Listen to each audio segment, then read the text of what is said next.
Саламатсызбы, Түрткени көрүп жатасыз. Биз бул чыгарылышыбызды буга чейинкилерден бир аз өзгөчө кылып, форматын өзгөртүп, шаар тургундары менен баарлашууну туура көрдүк. Кайсы жамага десеңиз, жаңы эле 7-сессиясын жыйынтыктаган Жогорку Кеңештин депутаттары сиздин эсиңизде эмнеси менен калды?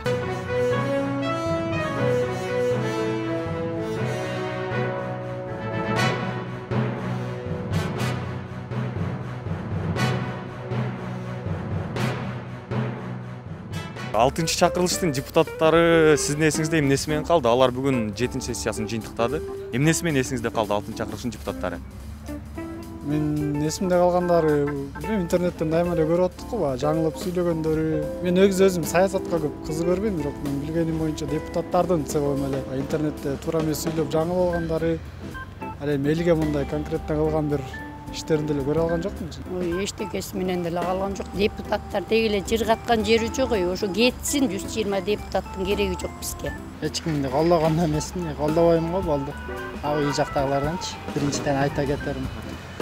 Экинчиден Соке чыга эле кетсе нормально го дейм. Что он сказал? Жакшы эле болот го дейм, машалла. Мен оюмча. Чешке бар. Депутаттар таанойм. Я футбол не смотрю. Жана Маян менен Франкфурт на Майами шаарын. Гомосексуализм деген сөз боюнча. Гомосекс. Ушу истегендер ошолор. Эч деле эмес, мен эсимде калган жок. Бул Жогорку Кеңештин 6-чы чакырылышы иштеген деле жок негизичи. Так что стоим, что не работаем? Обещали в Высокольской области сделать, по-моему, стадион, если не ошибаюсь. Но так и не сделали. Короче, это постановка была. А еще обещали поменять окна в школе в Григорьевской, там поменять интерактивные доски. Ну там много чего должны были поменять сразу. Тут надо внутри башки самой менять. Внутри башки надо менять. Я не очень, так сказать, политикой интересуюсь. Не очень. Нет. Эсиме калганы сөбүктө тил жок дегендер сөзүн алганы. Айткандан да уяласың. Я свой веный хавал, я куда попал. Мыйзам деле кабыл алган жок, каякта сөз эркиндигин неме кылабыз дейт. А сөз эркиндигин эч качан тыя алышпайт го дейм ал.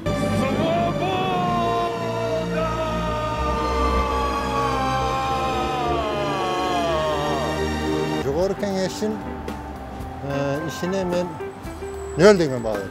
Эчтеке жыргаткан ыраазы эмесмин. 0. 0. Пандемия убагында 2003 миллион берип койсо болмок да.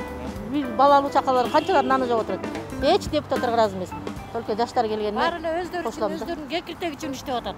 Эл үчүн иштеген эч ким жок. Эң жакканы 5000 сом түкүрүк ошол эле таң алышты болду да. Не түкүр өзүңө. Десиң азыр штраф 5000 сом. Мен 3000 зарплата алам. Ошондой сыяктуу эле коронавирус менен ошондой сыяктуу эле болот да. Интернетте туура эмес сүйлөп жаңылып алгандары. Эл өзү менен өзү эле болуп жүрбөйбү. Өзүнүн жанын өзү багып жүрөт. Деги эле бир кыйраткан эчтекесин көргөн жокмун. Мыйзам менен азыркы Гүлшат айым жана кабыл алынган мыйзам менен калды. Тазабек Икрамов өзүнүн сөздөрү менен калды, приколдору менен. Мемдери жүрүп кетпеди Инстаграмда.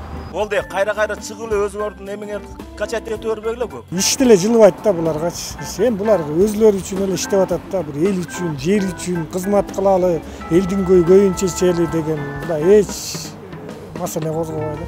Өзлөрүнүн эле баягы бизнесин коргош керек, өзлөрүнүн креслосун сакташ керек. Өз фракциялар ар күн министрликтерлерди бөлүштүрүп алыш керек дегендей эле. Негатив только эсте калды да, бир жакшы бир эстетип алган эчтеме деле жок. Там затемнение. У вас там сидит сущность в виде гномика. Депутат азайтыш керек да негизичи. 120-нын керек эмне? 50 эле жетет. Кыргызстанга ошол эле жетет амын аласы. 120-ны алып ал. Туурабы? Goddamn right. Бир да маанилүү мыйзам долбоору болгон жок. Депутаттарды мен көп деле тааныбайм, кечирип коңуз. Мага көп деле мындай эчиткеле билгендей жок да. Ты кто такой, а? Что ты можешь-то? Ты никто, понял? Пандемия убагында канча миллиондор түштү. Эмне үчүн мондай бала чакалуу майда балаларга бир 5 миңден берип коет. Мына Россия каждый балага 10 миңден берип атат. Үйдө отургандарга берип атат. А бизге кана бергени 1 килограмм un, 1 килограмм сахар, 1 килограмм рожка, кичине өмүрүмдө көргөн чириген көк чай бериптир биздин кошуналарга. Мен сразу отказ бердим, рахмат, Кудай жардам берсин. Ошо.